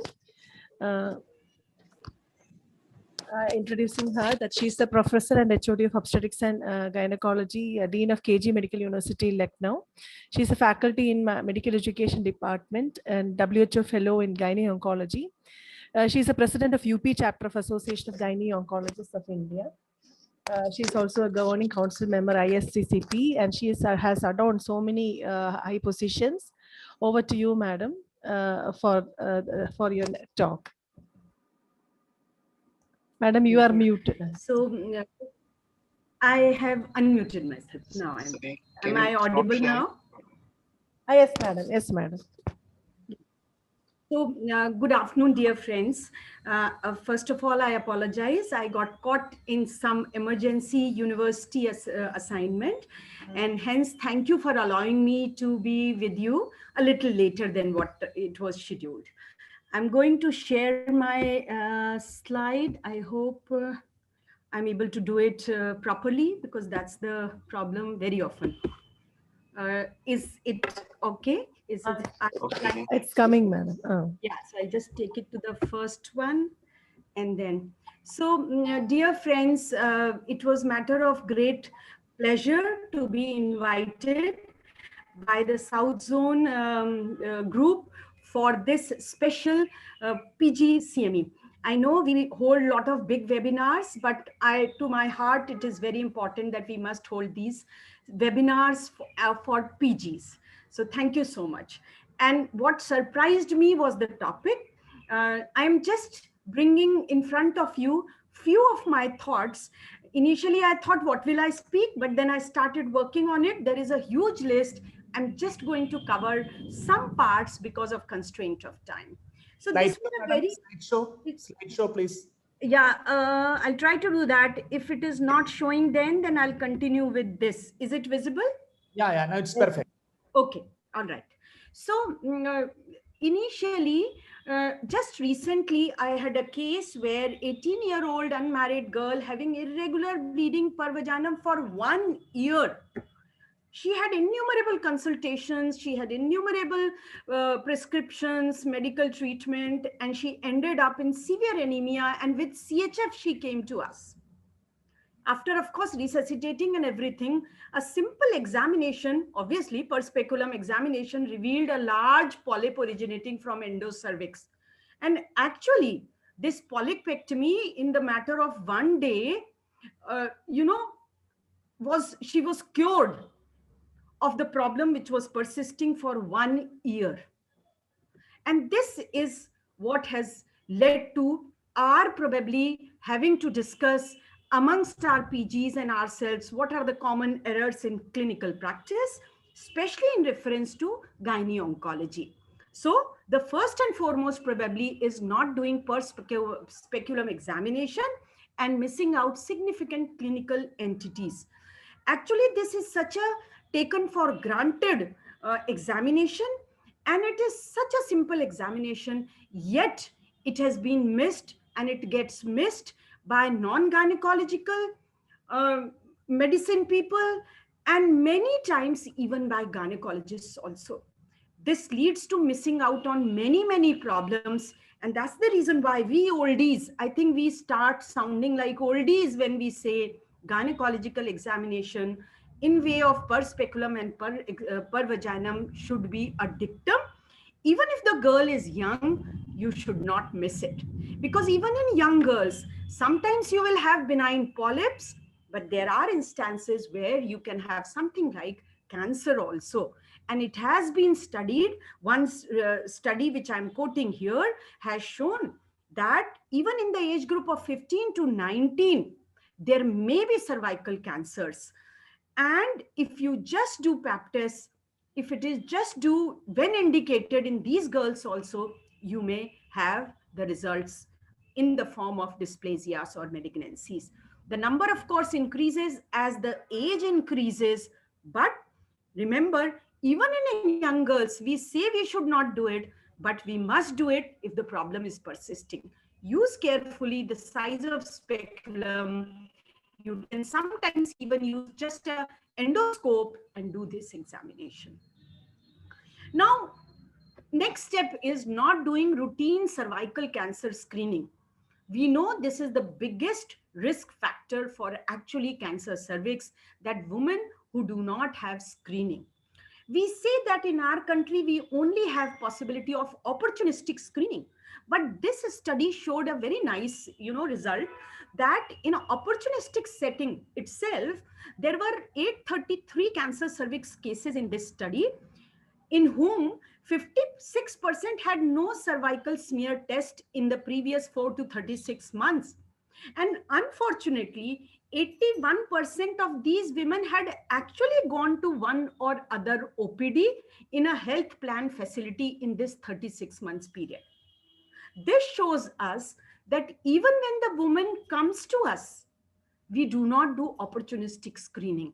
Forget about the population-based screening. So I think, to me, this sounds a very big error in our clinical practice, that when the woman lies down in front of us, we do examination, but we fail to do a simple cytological screening or VIA screening. This is also an error for the part of us. Then this, maybe I can take it later, but I'll take it in the order which came to my mind, and I just jotted them down. So inadequate surgical staging of endometrial cancer. This session has been of endometrial cancer.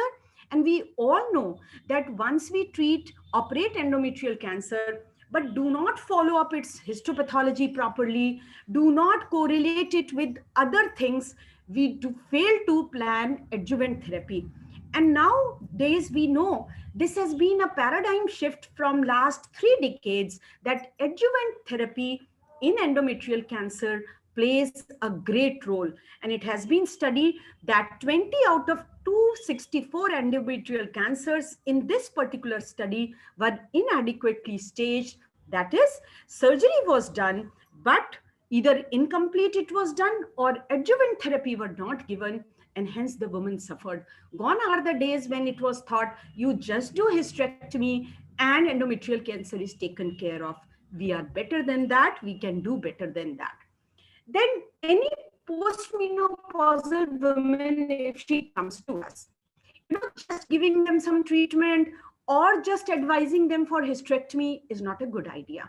So not doing endometrial thickness assessment by ultrasonography in a woman with postmenopausal bleeding and not assessing it with endometrial biopsy is also a grave error. Why? Because we know 9 to 10% of postmenopausal bleeding cases can be having endometrial cancer, and it is a very good sensitivity. You just have to do ET, endometrial thickness, and endometrial biopsy, and most probably you catch hold of disease. If she doesn't have, well and good, but if she has, you have done an error. Similarly, even in perimenopausal age group, all right, we think postmenopausal, if she is there, we'll do. But in perimenopausal, we sometimes ignore. The women is hesitant. We start giving them some treatment and we do not. And what is worse, sometimes we even do hysterectomy. And then endometrial cancer comes in the specimen of the uterus, where we thought it is just a benign condition. There is a chance that in all perimenopausal hysterectomies, there may be endometrial cancer if you do not have thought about it. Problem is, you might have done incomplete surgery and then now you are in a fix. So according to this study, even though there was less incidence, but this is definitely an error, even if it occurs in 0.02% of our cases. So we must take them up for endometrial biopsy sampling before deciding on endometrial on hysterectomy, even if seemingly there is just a simple fibroid. That should be our correction. Then, for example, when you are managing a case of carcinoma cervix, a wrong assessment, doing incomplete surgery, and this happens very often, unfortunately, in the hands of non-gynecological surgeons who do incomplete surgery. And very often these women come to us with simple hysterectomy being done. Somehow parametrium still has disease and is left behind. And I remember many cases where even diseased frank malignancy carrying cervix is left behind because they couldn't do the surgery, just a subtotal hysterectomy was done. And we have seen that they lead to high grade of mortality. This particular study found that there was 63% of mortality within a median period of 11 months if incomplete surgery was done in case of carcinoma cervix. And what is worse in the form of error is that if you do a hysterectomy, you have deprived the woman of that very important route of radiotherapy, that is internal, that is brachytherapy. So it is not just an error, it is kind of being criminal if you do wrong assessment of cancer cervix. And this is a very common error. When we talk of PG teaching, when we talk of doing a good clinical practice, we somehow do not keep in mind that there are so many people working in periphery somehow are not doing correct practices also. This is also a very interesting error, that wrong judgment for route of surgery. You know, in this era of minimal invasive surgery, everybody is fascinated with endoscopy and laparoscopy. And they somehow end up doing, even for ovarian malignancy. People have tried to justify many times that, you know, ovarian malignancy can be dealt. But the rule is no. Ovarian laparoscopy is not an ideal method. There is very, very limited role of laparoscopic surgery in ovarian tumors. So in general, we should not encourage laparoscopy for ovarian malignancy unless somebody is very, very good and somebody knows the limitations of this role, because otherwise we may end up leading to spread of the disease, wrong judgment about the disease. And similarly, sometimes doing an incomplete workup of adnexal mass, just doing a clinical examination in the lure of earning some quick money, taking them up immediately for laparotomy, and then ending up with a situation, it is an inoperable mass, you just open and close it, or it was early stage, you did not do it properly, you upstaged it, or debulking, complete resection at primary debulking is most important independent prognostic factor in management of advanced ovarian cancer. So if you mess it up first time, you have really yourself not just made an error, but again, compromised or jeopardized this women's workup also for future.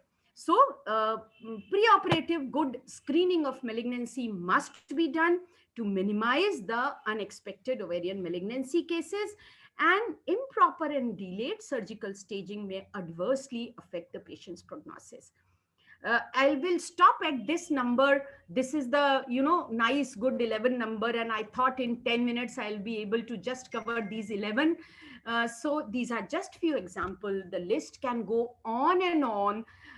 Important for us is that let's be a good clinician. Let's follow all the protocols. And remember that shortcuts can be disastrous. Let's not put the women's life at risk. Remember, the first dictum in professionalism is, and medical ethics is, do no harm. Thank you very much. Good evening, everybody.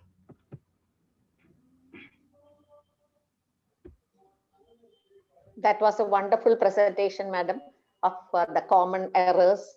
Actually, you have highlighted the most important points which we all should remember and practice, like missing a speculum examination, not taking a smear, not properly evaluating the patient.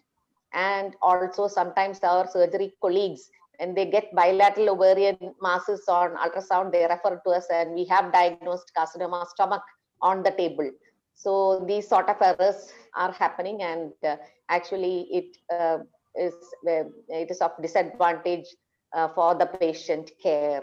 So thank you, madam, for highlighting all the usual errors that happen, and we should try to avoid it. Thank you.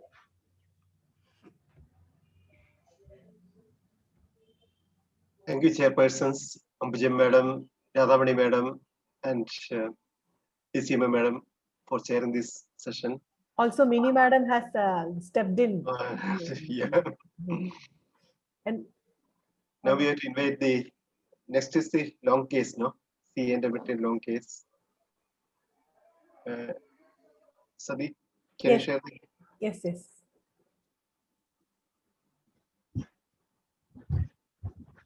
We have two students from Kottayam Medical College, PG students from Kottayam Medical College.